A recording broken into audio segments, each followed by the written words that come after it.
Okay, what we're going to do is create the roll that goes up on the side. We've already done this side here, so we'll show that in a moment. What we're going to do is show you how I prep the roll. I've clipped out a small fringe that we're going to keep down, and we may, just for a variation, roll the fringe back up. And what we're going to do is back comb this area and swish it back up into what looks like a very large and exaggerated victory roll. We've got a side part as well, so we're going to split this into 3 or maybe 4 sections. So the first section just comes from the top.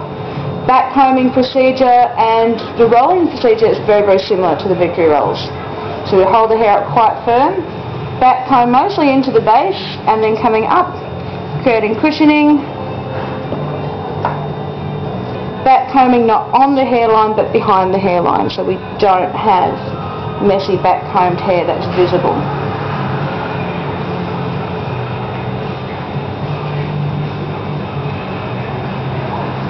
My second section, splitting them in 2 or 3, it depends on the thickness of the hair.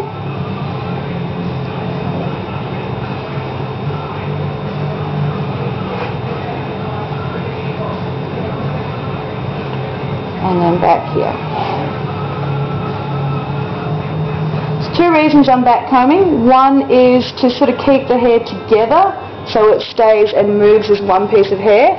The second reason is to create sort of a cushioned, billowy effect. I'm going to spray the roots a little bit.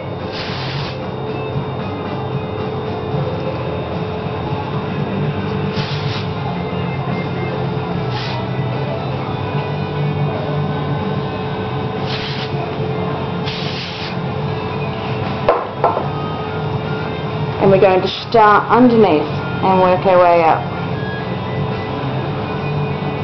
So I'm actually going to divide the hair slightly differently from the way I've back combed it.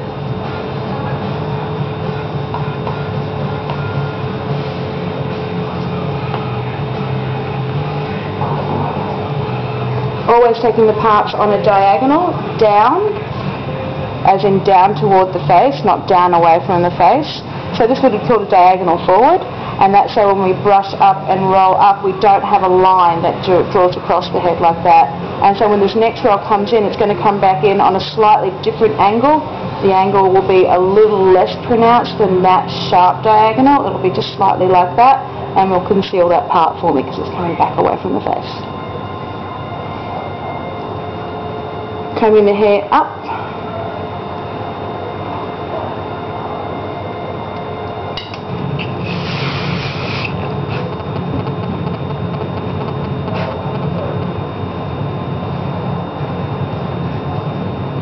Quite firm tension, smooth on the outside, tight on the inside, on a diagonal, so not coming straight up like that and not coming straight out like this.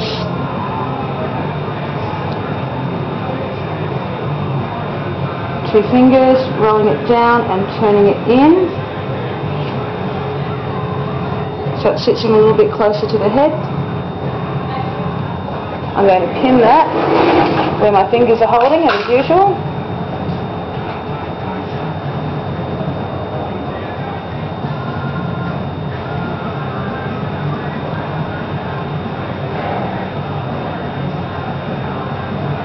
So that bow pin is sliding along where these fingers are. From the top, unopened bobby pin this time, straight down, pinning against the scalp.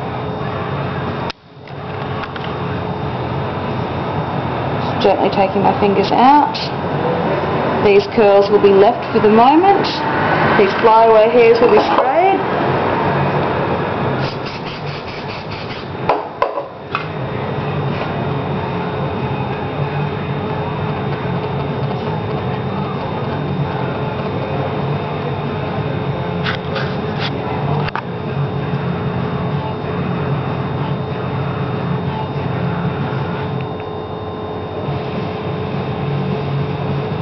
I'm leaving out the fringe as discussed. I'm possibly going to leave out this front section first, but I don't know if I am yet. So what I'm going to do is just comb it all back and roll it and see if I'm happy with it. If I'm not happy with it, then before I pin it, I'll take it apart and split that into 3 sections rather than 2 sections.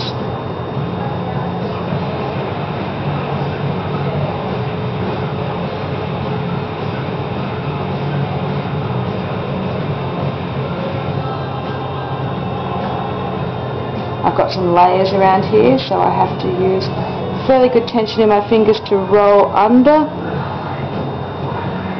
tucking those ends in behind, making sure that that roll connects to and blends to the roll behind it to give it a continuous look.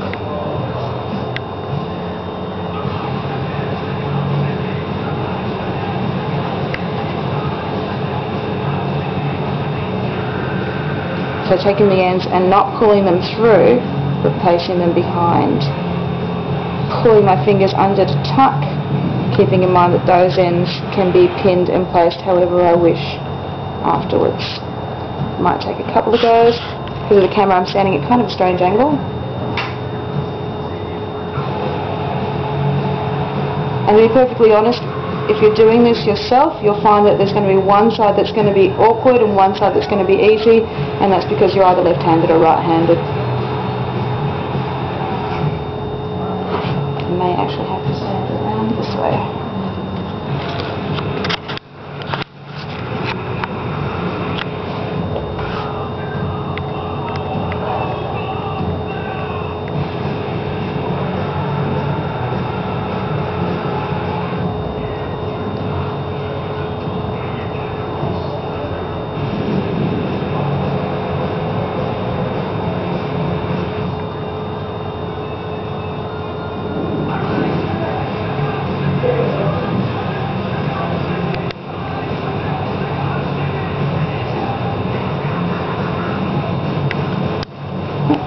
May I have a bobby pin, please?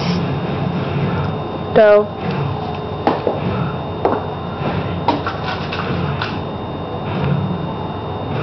Colour doesn't matter. Yeah, they're like dodgy. Nope, that's perfect. Thank you. So holding the head to the head as I slide the bobby pin in, so I don't distort. Gently pulling my hand away, using the tail of my comb just to pull out and redistribute the hair so it blends.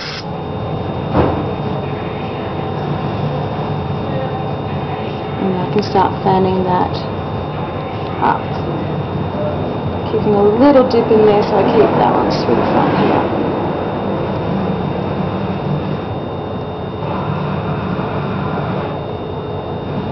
May I have a second bobby pin, please? Thank you very much. Perfect. Unopened this time. Unopened bobby pins are easier to conceal and slide nice and tight to the head. I'm going to have a temporary bobby pin now, please, which is a ripple pin, actually. Excuse me. Thank you. And I want to keep that dip in there so I can fan this out and create a similar silhouette on both sides.